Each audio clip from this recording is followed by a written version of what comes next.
kasih karunia-Mu tersedia bagi kami senantiasa. Engkau bukan Tuhan yang hanya mengampuni kami sekali kemudian meninggalkan kami. Engkau Tuhan yang hidup di dalam kami, tinggal beserta kami. Sehingga hubungan kami dengan Tuhan bukan sekedar transaksi satu kali, tetapi relasi untuk selama-lamanya. Engkau Tuhan yang tidak cuma melepaskan pengampunan, meninggalkan kami begitu saja. Engkau Tuhan yang memberikan kehidupan dan menemani kami sampai kepada akhirnya. Karena itu kami selalu punya alasan untuk bersuka cita, berharap, dan berkarya bagi Tuhan. Dan pada pagi hari ini kami rindu supaya hati kami boleh diselaraskan dengan kehendak Tuhan. Supaya pikiran kami boleh ditajamkan, dijernihkan dengan kebenaran firman-Mu. Dan hidup kami boleh dibentuk serupa dengan Kristus. Sehingga kami bisa mengasihi Tuhan dan mengasihi sesama. Dan sibuk mengerjakan pekerjaan-pekerjaan Allah. Terima kasih Tuhan Yesus, mampukan hamba-Mu yang sangat lemah, terbatas, berdosa ini. Tuhan pakai untuk menyenangkan Tuhan dan membantu jemaat-jemaat-Mu. Supaya mengagumi Injil dan menghidupinya. Di dalam nama Tuhan Yesus Kristus. Amin. Silakan duduk Bapak Ibu sekalian. Shalom. Ya, selamat pagi. Senang sekali bisa diberi kesempatan sekali lagi untuk membawakan firman Tuhan. Bapak Ibu, yang dulu pertama kali mengajarkan saya khotbah, itu memang ada beberapa pengkhotbah begitu ya. Ada yang secara tidak formal, ada yang secara formal. Tapi di antara semua guru-guru atau mentor-mentor saya, Bapak Ibu, yang mengajari saya khotbah, yang paling dekat dengan saya atau minimal yang menjadi mentor pelayanan saya, itu ada dua hamba Tuhan. Yang satu hamba Tuhan dari Jakarta, yang satu adalah gembala sidang saya hari ini, Bapak Yakub Trihandoko, begitu. Nah, Bapak Ibu, yang menarik adalah kesamaan dari dua pendeta ini, dua pengkhotbah ini. Dan ini juga diakui oleh Pak Yakub sendiri, begitu ya. Kesamaan dari dua hamba Tuhan ini adalah dua-duanya sama-sama lucu. Nah, saya mengharap kan mereka seperti Elia, saya seperti Elisa gitu ya. Jadi saya berharap itu mendapatkan double portion gitu. Jadi kalau guru saya lucu, saya mengharapkan saya juga lucu. Ternyata Bapak Ibu tidak sesuai harapan begitu ya. Mereka lucu, saya setengah lucu pun tidak gitu ya. Jadi saya merasa tuh, aduh Tuhan, kok Tuhan selalu menempatkan saya di bawah hamba Tuhan yang humoris. Tapi kalau saya khotbah, kok jayus banget ya Tuhan ya, gitu ya. Jadi Bapak Ibu, saya tidak mendapatkan double portion. Saya merasa seperti Yudas Iskariot gitu ya, yang mengkhianati humor mereka. Nah Bapak Ibu, tapi lucu sekali kalau saya perhatikan bahwa saya itu ada envy ya, iri dengan mentor-mentor yang mengajari saya khotbah. Kenapa ya? Coba kalau saya bisa lebih lucu lagi, maka saya bisa menjadi pembicara atau pengkhotbah atau pendeta yang lebih menarik begitu. Hal yang sederhana, tetapi kalau tidak saya perhatikan dengan seksama, bisa menjadi penyakit di dalam jiwa saya. Iri hati. Iri hati adalah pada saat kita semua berkata, kenapa dia, bukan saya. Hal yang sepele banget. Dan saya yakin kalau saya tanya, Bapak Ibu pernah mengalami iri hati? Harusnya jawabannya pernah. Kalau tidak pernah, nggak jadi khotbah Pak Yu. Gitu kan ya. Nah Bapak Ibu, kita tahu ya, iri hati itu sesuatu yang pasti ada di dalam gerakan jiwa kita.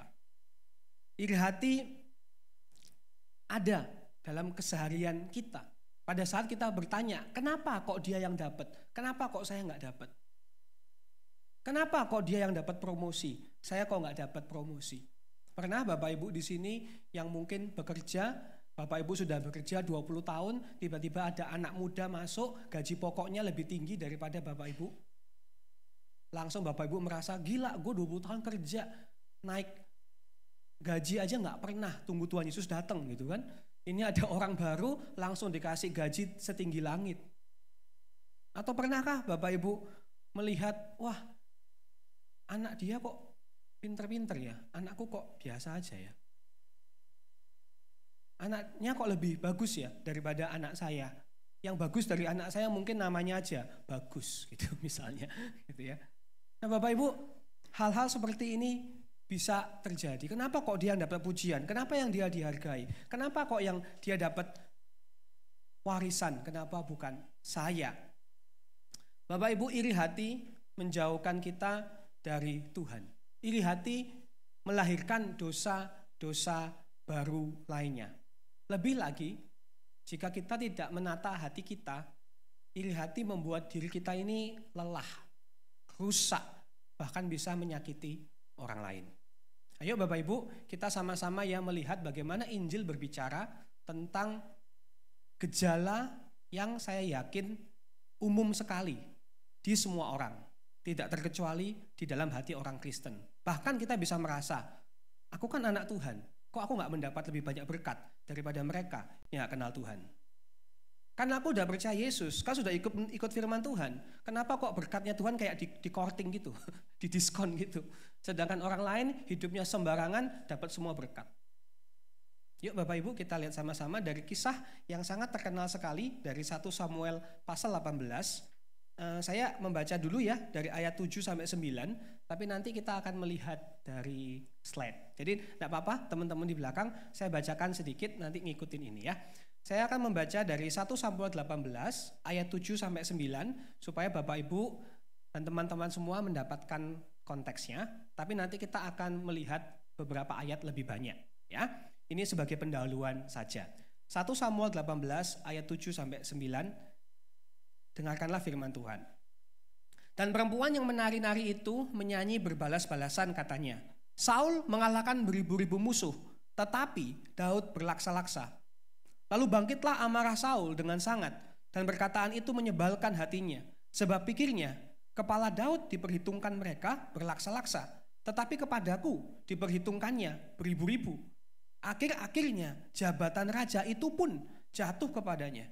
Sejak hari itu, maka Saul selalu mendengki Daud. Amin. Bapak Ibu, 1 Samuel 18 bicara tentang Daud yang lagi naik daun. Dia nobody, gak ada yang kenal dia.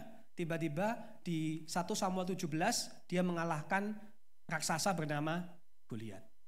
Harusnya yang mengalahkan musuh Israel itu orang nomor 1 di Israel, yaitu Raja Israel yang adalah Saul.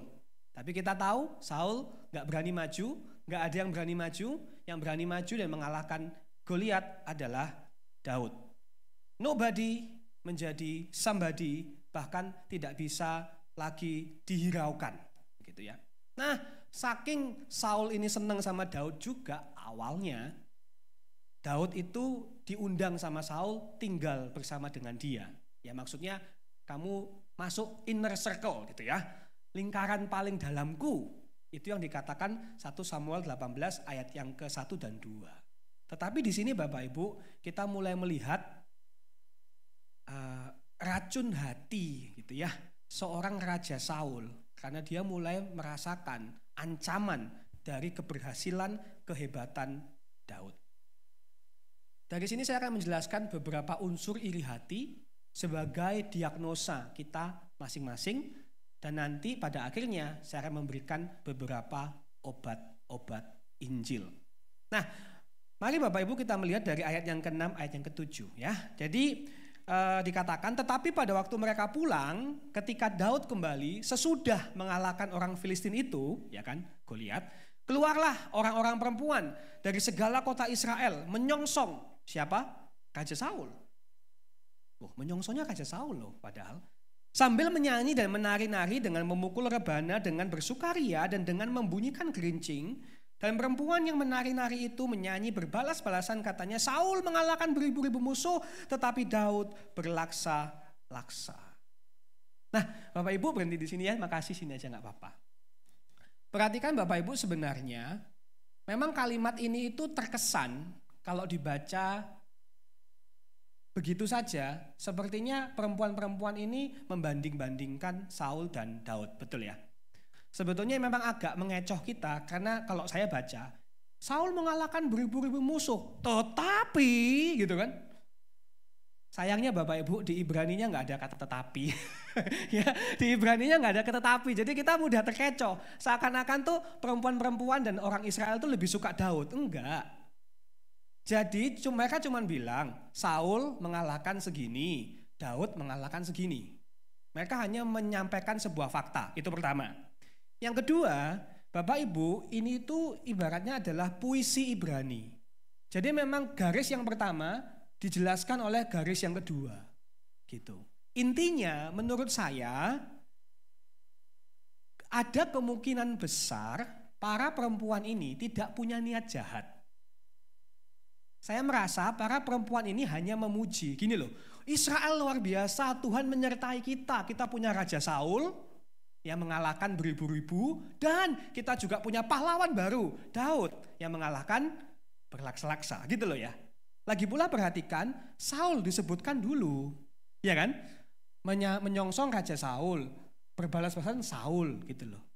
Dengan kata lain, kalau mungkin mereka hanya memuji kehebatan Tuhan lewat kedua orang yang diurapi Tuhan ini, Raja Saul dan Daud. Sehingga Bapak Ibu, sayangnya Saul ini kan mungkin parno ya. Kalau hati kita insecure ya Bapak Ibu ya, kalau hati kita ini tidak berada di tempat yang benar, kita bisa menangkap dengan negatif bukan? Mereka mungkin maksudnya hanya memuji, tetapi Saul menangkapnya, wah aku dibanding-bandingkan, kurang ajar. Bapak Ibu pernah seperti itu? Bapak Ibu ngomongnya biasa saja, tetapi orang lain menangkapnya negatif. Dan Bapak Ibu bingung, loh kenapa? Karena ada hatinya sudah ada yang nggak pas begitu kan. Saya melihat Saul juga begitu. Di sini Bapak Ibu, Saul melakukan perbandingan. Sederhana saja, wah Daud dapat 10.000, kok aku cuma dapat ribuan. Kenapa Saul tidak bilang, dia dapat segitu, puji Tuhan. Aku dapat segini, puji Tuhan, ya kan? Waktu dia melihat dia dapat segitu, Saul nggak bisa berhenti di situ. Harus selalu dilanjutkan dengan kenapa kok aku dapat segini. Seakan-akan keberhasilan orang lain sama dengan kegagalan kita. Maka unsur iri hati yang pertama adalah, silakan slide selanjutnya. Iri hati adalah seni menghitung berkat orang lain. Lagunya apa? Hitung berkat satu persatu gitu kan ya. Ini hitung berkat orang lain atau persatu dihitungi gitu. Selalu melakukan perbandingan. Kecenderungan kita Bapak Ibu lucu ya. Kita meskipun punya sama dengan orang lain, kita banding-bandingkan. Sama-sama punya anak perempuan. Sama-sama berprestasi di sekolah. Tapi tetap aja kita bisa menemukan hal yang kurang dari anak kita misalnya, dan hal yang lebih baik dari anak orang. Orang yang rentan iri hati Bapak Ibu, meskipun punya yang dimiliki orang lain, sama-sama punya anak, sama-sama punya mobil, sama-sama punya rumah, sama-sama punya aset, tetapi kalau tetap membanding-bandingkan, suka menghitung berkat orang lain, ketidakpuasan itu bisa menggurita. Ketidakpuasan itu bisa menguasai diri kita. Dan memang Bapak Ibu, kita ini iri hati dengan orang yang dekat sama kita. Saul dan Daud dalam kalimat tadi kan digabungkan jadi satu karena mereka berdua sama-sama orang Israel, sama-sama warrior gitu kan ya, sama-sama orang militer, sehingga mereka itu kayak satu spesies gitu kan ya, satu lingkungan lah. Kita juga sama ya Bapak Ibu ya. Bapak Ibu mungkin tidak iri hati sama Taylor Swift atau nggak iri hati sama princess di negara lain atau Elon Musk gitu ya. Mungkin kita nggak iri hati sama orang yang jauh, yang lebih berhasil, lebih kaya, lebih cantik, lebih hebat. Kita nggak iri hati. Kenapa? Ya nggak kenal soalnya. Tapi kita iri hati dengan orang-orang yang kita ketemui setiap hari, gitu kan? Teman kita, saudara kita, rekan kantor, tetangga, teman gereja, ya, sedikit yang sekitaran kita. Itulah yang rentan kita iri hati. Sehingga biasa kalau kita iri hati dengan orang-orang sekitar kita, komunitas yang jadi korban. Gitu kan? Iklim kerjasama diganti menjadi iklim persaingan. Sedikit-sedikit mau menjatuhkan orang yang kita nggak suka. Baik dalam pelayanan maupun dalam pekerjaan maupun kadang mungkin dalam kehidupan sehari-hari. Sehingga iklim kebersamaan, iklim persaudaraan itu terkikis, diganti dengan iklim gua harus menang gitu kan. Saya harus unggul, saya harus paling top, paling cantik, paling hebat, paling berjasa, paling pinter, dan seterusnya dan seterusnya. Seakan-akan kalau orang lain berhasil kita gagal, padahal kan ya enggak ya. Tapi saya paham sih Bapak Ibu, saya paham kenapa kok kita kadang-kadang bisa seperti ini. Mungkin budaya ya, budaya Asia mungkin ya, yang kadang-kadang suka membanding-bandingkan. Saya tahu misalnya mama saya itu suka ngomong, wah harusnya gini, wah harusnya gitu ya. Jadi sudah selesai, kemudian beliau suka ngomong harusnya gini, harusnya gitu. Seakan-akan gak pas gitu, selalu gak pas gitu. Sehingga secara tidak sadar, saya punya kecenderungan Bapak Ibu membanding-bandingkan. Aku gak seberuntung dia, kemampuanku gak sehebat dia. Dan ini Bapak Ibu membuat saya sadar bahwa membuat saya makin kurang menyadari, berkat Tuhan dalam hidup saya. Dan hal yang paling mengagetkan adalah pada saat saya dalam fase ini, saya pernah, dan ini saya sudah cerita juga, pernah ngomong ini ke istri saya, jadi dia tahu. Dalam momen-momen tertentu, saya itu bisa membanding-bandingkan istri saya. Wah, harusnya aku sama dia, gitu ya. Bagaimana terjadi kalau aku sama yang itu. Tapi saya bersyukur Bapak Ibu.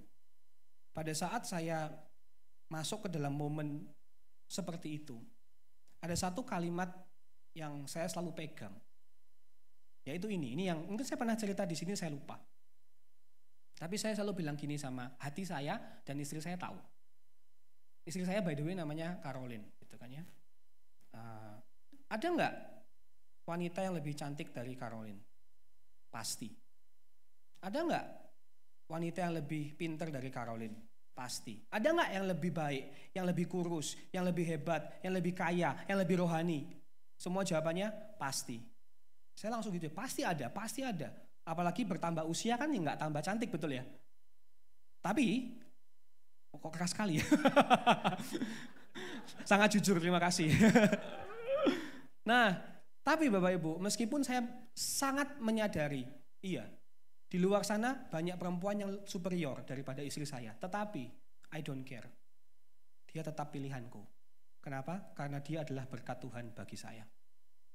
Saya masih ingat kok, pada waktu kami menikah, saya merasakan ada suara di hati saya pada saat istri saya jalan gitu ya. Saya merasakan ada suara di dalam hati saya mengatakan this is for you. Ini buat kamu. Dalam hati sudah tahu Tuhan mau menikah kok. tapi saya diingatkan lagi gitu loh. Ini adalah berkat Tuhan bagiku. Di luar sana lebih baik, gak penting. Tapi inilah kado Tuhan dan ini yang berharga. Dan itu yang saya pegang, Bapak Ibu. Tuhan, jangan sampai kita melupakan berkat dan anugerah yang Tuhan sudah kasih kepada kita. Selagi kita sibuk menghitung berkat orang lain. Yuk kita maju lagi ya. Nah jadi ini ya unsur yang pertama. Kemudian yang terjadi Bapak Ibu ayat yang ke-8 ayat yang ke-9 ya. Lalu bangkitlah amarah Saul dengan sangat. Dan perkataan itu menyebalkan hatinya. Kan? Dia kan parno nih, sudah insecure gitu kan. Kalau bahasa sekarang insecure. Sebab pikirnya wah kepada Daud diperhitungkan berlaksa-laksa, kepadaku diperhitungkan beribu-ribu, akhir-akhirnya nah ini langsung punya asumsi negatif ya kan, jabatan raja jatuh kepadanya karena buat Saul paling penting itu tahtanya gitu ya. Sejak hari itu maka Saul selalu mendengki Daud. Bapak Ibu, di sini kita melihat bagaimana Saul itu mendengki, kalau bahasa aslinya Saul itu mulai mewaspadai Daud dengan penuh kedengkian, lebih tepatnya gitu. Jadi ada kayak ibaratnya kayak awas ya, siap-siap kamu ya, seperti itu. Nah, dari iri hati itu muncullah ayat selanjutnya, 10 dan 11. Keesokan harinya roh jahat yang daripada Allah itu berkuasa atas Saul sehingga ia kerasukan di tengah-tengah rumah. Nanti saya jelaskan ini kerasukan apa hubungannya ya. Tahan dulu. Sedang Daud main kecapi seperti sehari-hari. Adapun, nah ini kan yang terkenal, Saul ada tombak di tangannya. Saul melemparkan tombak itu karena pikirnya, baiklah aku menancapkan Daud ke dinding. Tetapi Daud mengelakkannya sampai 2 kali. Bapak Ibu, di sini kita melihat unsur iri hati yang kedua.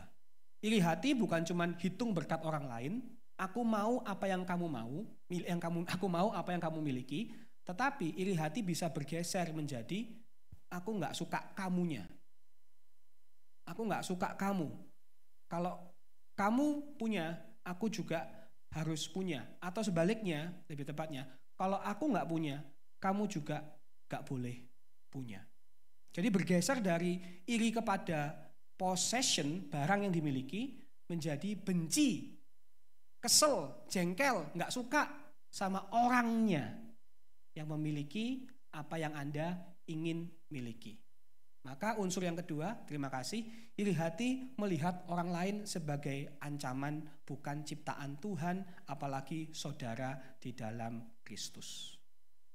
Orang lain yang lebih baik, lebih diberkati Tuhan, orang lain yang mungkin kita bisa belajar darinya, kita anggap ancaman. Bahkan mungkin kalau kita nggak menjaga hati kita bisa gelap mata, ya kan? Kita bisa gelap mata, kita bisa berbuat hal-hal yang sangat salah untuk merugikan orang yang kita iri hati. Misalnya nyebarin gosip yang nggak benar, begitu kan? Sehingga masyarakat, warga atau yang lainnya punya pandangan yang negatif kepada orang yang kita tidak sukai itu. Ada satu cerita yang cukup terkenal. Suatu hari ada seorang sebuah ya. Suatu hari ada seorang jin, jadi kayak jin yang bisa memberikan wish gitu ya, mengabulkan permintaan. Gitu. Jadi jin ini muncul kepada seorang petani peternak di desa, gitu ya.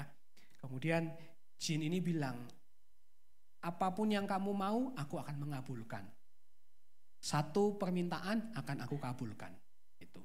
Kemudian si petani peternak ini cerita tentang tetangganya.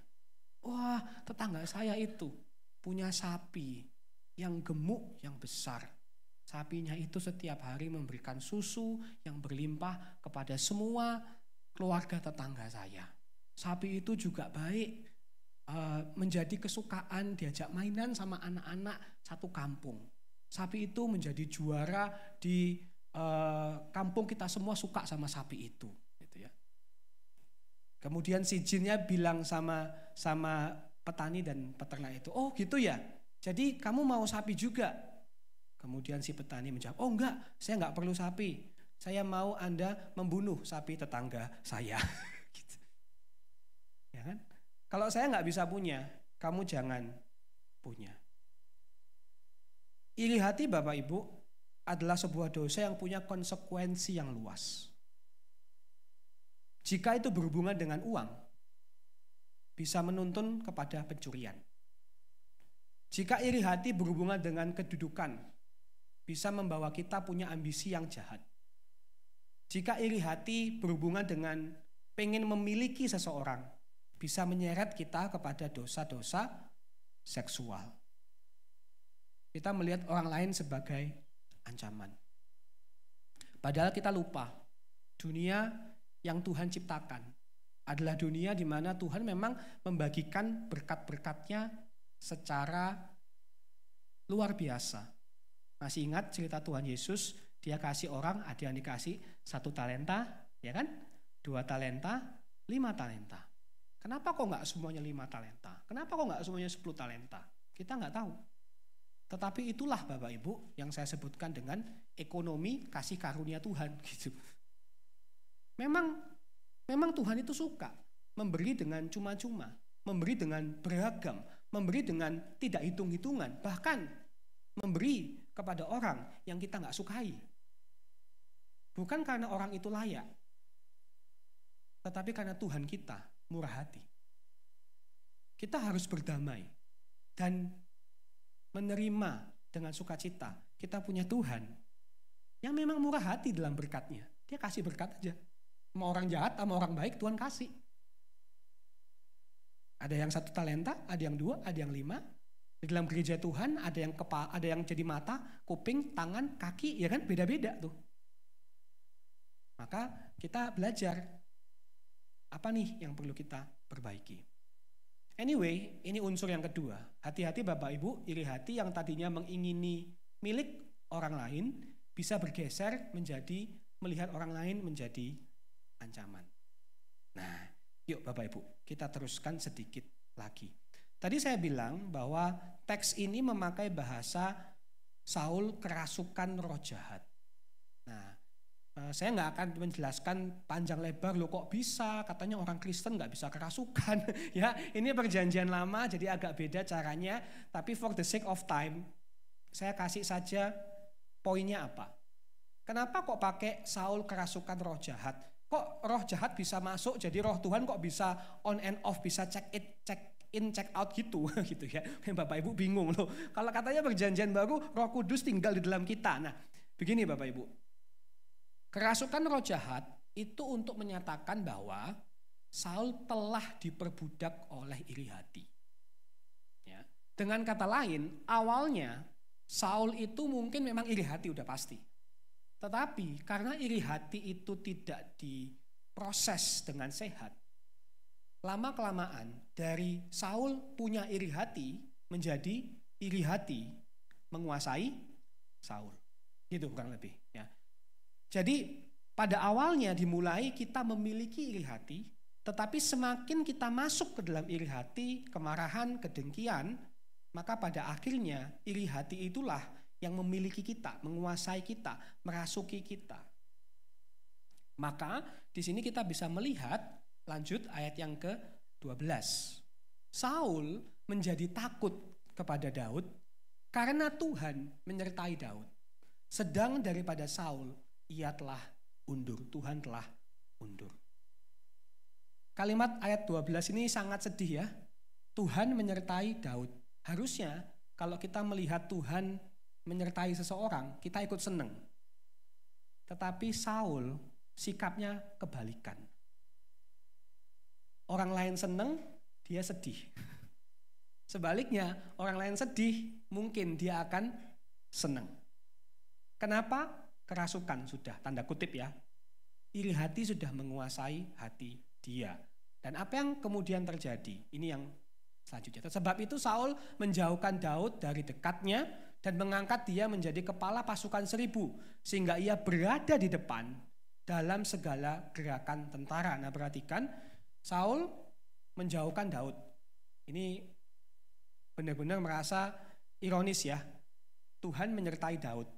Kalau Daud tetap dekat sama Saul, minimal Saul tetap dapat cipratan berkat. Tapi Daud pun juga dijauhkan, tambah jauh lagi, double jauh gitu ya. Nah, sekarang Saul dia pakai cara licik. Ingat Bapak Ibu, buat Saul tahta kerajaan itu segalanya. Kan tadi dibilang kan, wah jangan-jangan nanti jabatan raja jatuh kepadanya. Dia sudah mencoba cara langsung, diam-diam dilempar tombak, ya kan? Tetapi Daud bisa mengelak. Nah sekarang Daud itu nanti Bapak Ibu kalau membaca sisa-sisanya, Daud itu dicintai semua orang Bapak Ibu. Dia itu dikasihi oleh Yonatan, Mikal, orang Israel, semua orang Yehuda. Mereka semua suka sama Daud. Jadi Saul ini dilema. Gimana caranya? Kalau dia membunuh Daud langsung, maka justru orang kan pada demo nanti ya kan? Langsung runtuh tahtanya. Maka Saul merubah cara. Kali ini dia sembunyi tangan. Dia mencoba untuk meminjam tangan orang Filistin untuk menghabisi Daud. Makanya Daud, kamu ke medan perang sana dengan harapan biar mate gitu kan ya. Dengan harapan ada yang mengalahkan Daud di medan perang. Secara tidak langsung Saul ingin menyabotase gitu kan ya. Secara langsung menyabotase Daud. Dan lihat apa yang terjadi. Next. Ayat yang ke-14 ya. Daud berhasil di segala perjalanannya sebab Tuhan menyertai dia. Keren gak sih? Saul mencoba menjatuhkan, tapi Tuhan langsung meninggikan. Ya, luar biasa. Ketika dilihat Saul bahwa Daud sangat berhasil, makin takutlah ia kepadanya. Tetapi seluruh orang Israel dan orang Yehuda mengasihi Daud karena ia memimpin segala gerakan mereka. Lihat Bapak Ibu, Saul ini nilainya sudah kebalik-balik semua. Semua orang mengasihi Daud. Tuhan menyertai Daud. Semua pekerjaan Daud berhasil. Hanya satu orang saja di kisah ini yang emosinya negatif, yaitu Saul. 3 kali dikatakan Saul jadi takut kepadanya. Inilah Bapak Ibu unsur iri hati selanjutnya. Yaitu iri hati itu memang membusukkan tulang. Kalau kata Amsal 14:30. Iri hati itu gagal melihat berkat Tuhan. Iri hati melihat berkat Tuhan tapi dibaca sebagai kutuk. Atau kalau bahasa yang lebih kontroversial kurang lebih seperti ini. Next. Iri hati mampu merubah surga menjadi neraka. Hati-hati ya, tolong jangan salah dikutip ya. Saya tidak bilang kalau kita iri hati surga itu menjadi neraka, bukan itu. Maksud saya kondisi. Pernah nggak Bapak Ibu ketemu orang yang diajak pergi gitu ya, semua seneng, tapi gara-gara dia ngomong biasa aja, ya kan? Tiba-tiba suasana yang sudah enak itu berubah menjadi nggak enak gitu kan ya. Ya kurang lebih seperti itulah iri hati, ya kan? Jadi Tuhan memberkati tapi tidak merasa diberkati gitu loh. Tuhan sudah memberkati tetapi Saul tidak merasa diberkati. Kenapa? Karena dia terus-menerus menuntut Tuhan. Tuhan aku mau lebih, aku mau lebih, aku mau lebih. Iri hati bisa ke sana. Jadi pemberian Tuhan, anugerah Tuhan, kita bacanya antara ini kurang atau kita malah pengen lebih dari Tuhan. Jadinya relasi kita sama Tuhan menjadi relasi transaksi. Ya, kita menuntut Tuhan. Tuhan, aku sudah begini, aku sudah begitu, aku berhak mendapat lebih, bahkan berlipat kali ganda. Semua berkat Tuhan kita nggak merasakan sebagai berkat, malah bisa seakan-akan seperti neraka. Dan pada akhirnya, ini yang terakhir, unsur iri hati adalah mementingkan penampilan luar dan gagal menghargai apa yang di dalam. Ya kan? Pada akhirnya itu menunjukkan itu. Benar-benar bagi orang yang iri hati, hidup adalah sebuah pertunjukan. Yang penting orang melihat saya. Yang penting orang melihat yang di luar. Entah itu jabatan, uang, mobil, rumah, dan semuanya. Dan yang di dalam, karakter. Gak penting sih. Iri hati mengungkapkan kita semua bahwa mungkin kita masih lebih cinta dunia dibandingkan cinta Tuhan. Kita lebih peduli mengejar kerajaan kita sendiri, bukan mengerjakan atau mengejar kerajaan Allah. Ya kan? Iri hati menunjukkan aku mau ini. Biasanya yang kita mau adalah hal-hal yang di luar, bukan tentang yang di dalam. Kasih, pengharapan, iman, kerendahan hati gitu kan ya. Iri hati berbahaya karena menggeser kita menjadi orang yang lebih duniawi.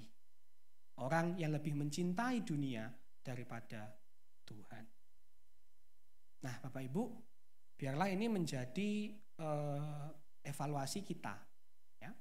Lalu bagaimana Injil berbicara? Bapak Ibu 1 Samuel 18 sebenarnya memang menceritakan tentang Saul dan Daud. Tapi lebih tepatnya 1 Samuel 18 itu menceritakan tentang bagaimana orang-orang bereaksi kepada keberhasilan Daud. Saul bereaksi dengan iri hati. Masyarakat atau orang Israel bereaksi dengan kasih. Tetapi yang saya mau tunjukkan, salah satu tokoh Alkitab yang mungkin diremehkan, ya, jarang diomongkan, yang saya suka, yaitu Yonatan. Yonatan. Ayat yang kedua, ayat yang ketiga. 3 dan 4 ya. Yonatan mengikat perjanjian dengan Daud karena ia mengasihi Daud seperti dirinya sendiri.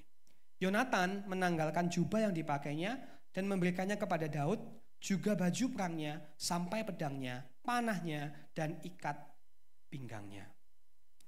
Luar biasa Bapak Ibu. Saya akan jelaskan ini maksudnya apa. Jadi Yonatan yang by the way adalah anaknya Raja Saul. Tahu ya?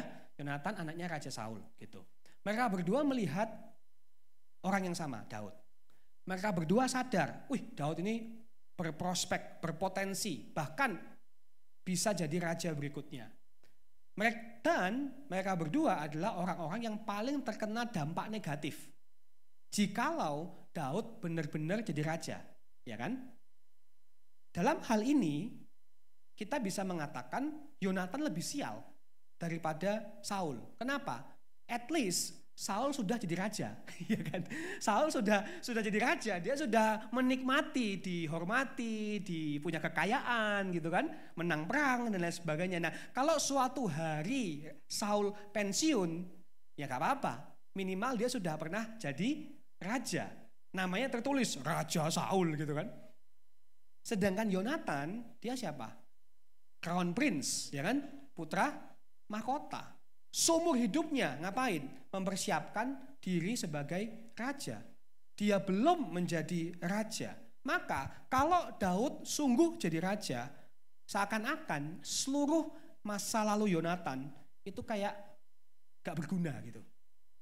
Ibaratnya kalau saudara misalnya dibayarin studi selama 10 tahun untuk jadi direktur, waktu kembali tiba-tiba maaf nggak perlu lagi, sudah ada direktur yang baru, gitu. Ya kan, nggak kesel lah, gitu kan. Nah seperti itu Bapak Ibu. Yang berdampak lebih rugi itu Yonatan. Tetapi perhatikan, Yonatan mengasihi Daud. Yonatan bisa melihat tangan Tuhan dalam hidup Daud. Dan nggak cuma itu, Yonatan menanggalkan jubah, baju perang, pedang, panah, ikat pinggang. Ini maksudnya secara umum adalah Yonatan sedang bilang, aku menyerahkan kepadamu, aku rela menyerahkan kepadamu posisiku sebagai putra mahkota. Enggak apa-apa, kamu yang memimpin Israel. Aku mengasihi kamu, aku akan berada di sampingmu untuk mendukung kamu, Daud. Ini sebuah kerendah hatian yang radikal. Tetapi di sini kita melihat sebuah iman. Maka Bapak Ibu, obat Injil pertama untuk menghadapi iri hati dari sosok Yonatan adalah ini. Letakkan iman kepada Tuhan, sang sumber segala berkat. Yonatan berani menyerahkan haknya kepada Daud karena dia tahu Tuhan yang punya semuanya. Dia tahu bahwa meskipun dia menyerahkan haknya, bukan berarti Yonatan menjadi tidak berarti. Dia beriman kepada Tuhan yang punya berkat. Dia tidak beriman kepada berkat-berkat itu sendiri. Dia beriman kepada Tuhan yang memberi berkat-berkatnya secara murah hati, secara penuh dengan tujuan. Maka mari Bapak Ibu, kita bersyukur yuk dengan apa yang Tuhan sudah kasih, dan percaya yuk bahwa Tuhan akan menyediakan apa yang belum kita punya, apa yang kita butuhkan. Percaya kepada Tuhan, sang sumber berkat itu. Di dalam sosok Yonatan Bapak Ibu, kita juga menyadari bahwa ternyata Yonatan tidak membenci ya kehebatan atau keberhasilan Daud. Yonatan melihat ada tangan Tuhan di dalam keberhasilan Daud. Dan Yonatan intinya cuma bilang, gak apa-apa, aku akan mendukungmu. Dengan kata lain, Daud ini bisa jadi raja. bukan dengan pedang sebetulnya. Daud menjadi raja bukan dengan kudeta. Daud menjadi raja karena ada yang lain yang rela menyerahkan haknya. Karena Yonatan punya gambaran yang lebih besar. Dia tahu peran dia dan dia memikirkan the bigger picture. Maka yang kedua adalah ini Bapak Ibu. Next. Mari temukan sukacita dalam melakukan pekerjaan baik untuk kerajaan Allah. Mari Bapak Ibu kita temukan peran kita di dalam kerajaan Allah, perbuatan baik yang dapat kita lakukan. Mari kita tidak fokus kepada pencapaian, tetapi kepada pekerjaan baik apa yang bisa saya lakukan. Kalau hari ini saya belum mendapatkan promosi itu atau harapan itu atau cita-cita itu, temanku sudah dapat, padahal dia lebih muda, tetanggaku sudah dapat, anaknya 2, saya kok nggak dikasih keturunan gitu misalnya ya. Tenanglah, temukan sukacita bukan di dalam apa yang kita dapat, tetapi apa yang dapat kita lakukan untuk Tuhan. Look at the bigger picture. Kita sama-sama melayani Tuhan dan percaya Tuhan mengasihi kita. Percaya bahwa Tuhan akan tahu apa yang kita butuhkan. Mari kita sibuk mendahulukan kerajaan Allah. Maka semuanya, kata Tuhan Yesus, akan ditambahkan kepada kita. Nah Bapak Ibu, kalau saya hanya berhenti sampai di cerita Yonatan, mungkin kita bisa melihat, wah Pak, tapi saya kan bukan seperti Yonatan, gitu kan ya. Mana bisa saya punya hati seperti Yonatan. Maka saya mau katakan begini, Bapak Ibu, memang poinnya bukan Yonatan. Karena cerita Yonatan, saya percaya kita menemukan keutuhan cerita Yonatan di dalam cerita Yesus Kristus. Saya melihat Yesus di balik pribadi Yonatan. Bukankah sama seperti Yonatan? Yesus juga menyerahkan haknya. Ya kan? Yonatan anak raja. Yesus raja beneran. Yonatan putra mahkota. Yesus anak raja punya segalanya. Yonatan menyerahkan kedudukannya. Yesus tidak cuma menyerahkan kedudukannya, Yesus menyerahkan nyawanya buat kita. Yonatan menyerahkan nyawanya buat orang baik seperti Daud. Yesus menyerahkan nyawanya buat kita orang berdosa. Maka di dalam Kristus Yesus kita punya jaminan. Kita melihat contoh kerendahan hati yang luar biasa. Kita melihat contoh ada Tuhan yang membela kita, memiliki kita.